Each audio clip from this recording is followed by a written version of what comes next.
आपणा सर्वांना नमस्कार. मी रुद्रशेखर जोशी केसरीनंदन आध्यात्मिक यूट्यूब चॅनलमध्ये आपले सर्वांचे स्वागत आहे. आज आपण या व्हिडिओत जाणून घेऊया श्री शिवलीलामृत ग्रंथाचा अध्याय 4 कथा स्वरूपात. फार पूर्वी किरात देशात, ज्याला आज आपण आसाम म्हणतो, तेथे विमर्शन नावाचा राजा राज्य करीत होता. त्याच्या पत्नीचे नाव होते कुमुद्वती. राजात सर्व प्रकारचे वाईट लक्षणे होते, सवयी होत्या, पण त्याची पत्नी मात्र धार्मिक व पतिव्रता होती. एके दिवशी तिने आपल्या पतीस सांगितले, तुम्ही भगवान शंकरांचे, शिवरात्रीचे तसेच सोमप्रदोषचे व्रत करावे, ज्यामुळे तुमचे सर्व दोष नाहीसे होतील. त्याने होकार दिला व त्यास पूर्वजन्माची आठवण झाली. मी पूर्वी पंपा नावाच्या नगरीत राहत होतो, पण मला श्वानाचा जन्म मिळाला होता. माघ वद्य चतुर्दशीला म्हणजे शिवरात्रीला मी शिव मंदिरासमोर उभा होतो. भगवान शंकरांचे दर्शन झाले. शिवपूजा पाहिली, आनंदात होतो, पण तितक्यात शिपायांच्या लक्षात आले व त्यांनी मला काठीने मारले, ज्यामुळे माझ्याकडून पळताना आपोआपच मंदिराला प्रदक्षिणा देखील झाली. पुन्हा मंदिरासमोर येऊन उभा राहिलो, ते यासाठी की काहीतरी खायला मिळेल, पण पुन्हा मला आकलले. पुन्हा मंदिराला प्रदक्षिणा झाली. पुन्हा मंदिरासमोर येऊन बसलो, तेव्हा मला त्यांनी बाण मारला व शिवमंदिरासमोरच मी प्राण सोडला. केवळ त्या पुण्याईने मला हा राजाचा जन्म प्राप्त झाला आहे, पण श्वानाचे दुष्ट गुण या जन्मी देखील माझ्यात असल्याने मला काही वाईट सवयी आहेत किंवा माझ्यात काही दोष आहेत, हे ऐकून तिला स्वतःच्या मागील जन्म जाणून घेण्याची इच्छा झाली. तिने आपल्या पती सांगितले, तुम्हाला जर तुमचा पूर्वजन्म आठवतो तर मग मी पूर्वजन्मी कोण होती ते सांगावे. त्याने सांगितले, तू कबुतराची मादी होती. तुझ्या मुखात खाद्यपदार्थ होता, तो घेण्यासाठी ससाना नावाचा पक्षी तुझ्या मागे लागला.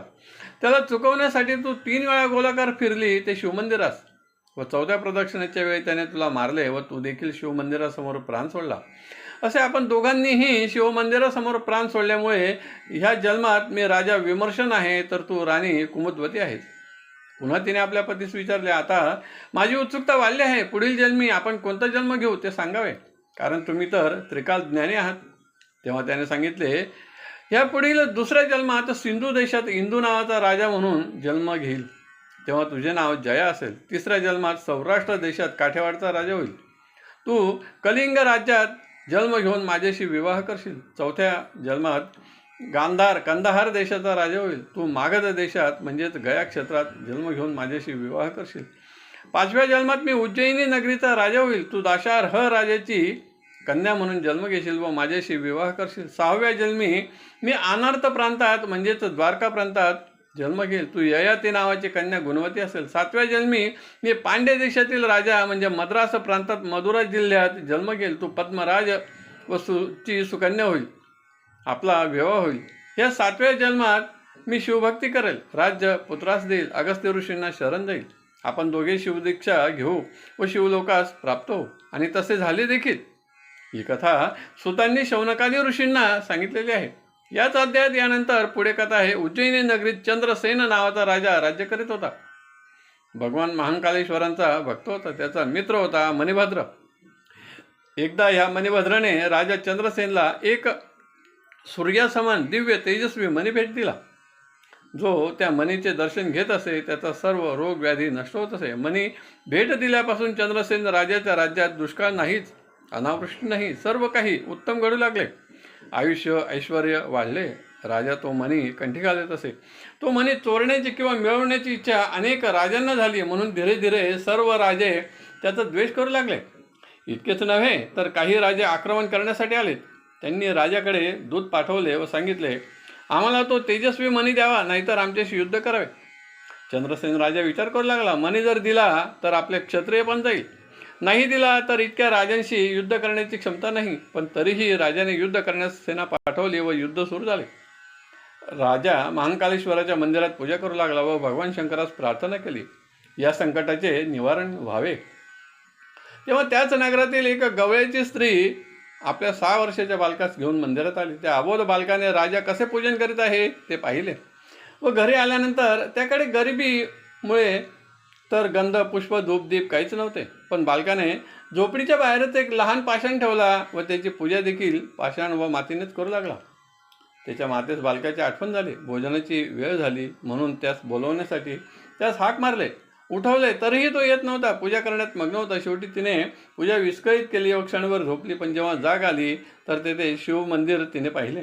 अगदी षोडशोपचारपणे पूजा केलेली दिसत होती. हे पाहून बालक आनंदाने नाचू लागला. भगवान शंकर प्रसन्न झाले व त्यास सांगितले, तुला काही वरदान मागायचे असेल तर मागावे. पण बालकाने सांगितले, हे भगवंता, माझ्या मातेने तुमची पूजा भंग केली, तिला क्षमा करावी. भगवान शंकरांनी सांगितले, हे बालका, मी तुझ्या मातेस क्षमा केली आहे. तेव्हा बालकाने सांगितले, मी माझ्या मातेला तुमच्या दर्शनास घेऊन येतो. तो आपल्या मातेस बोलवण्यास गेला. तिला सांगितले, हे माते, भगवान शंकर स्वतः दर्शन देण्यास आले आहेत, त्वरित दर्शनास चलावे. असे सांगताच ती झोपेतून उठून सर्वकडे पाहू लागली. तर तेथे तिने एक सुंदर मंदिर पाहिले. शेजारी तिचे घर होते, ते देखील सुंदर झाले. तिने भगवान शंकरांचे दर्शन घेतले. चंद्रसेन राजास जाऊन सांगितले, लवकर चलावे, भगवान शंकरांचे दर्शन घ्यावे.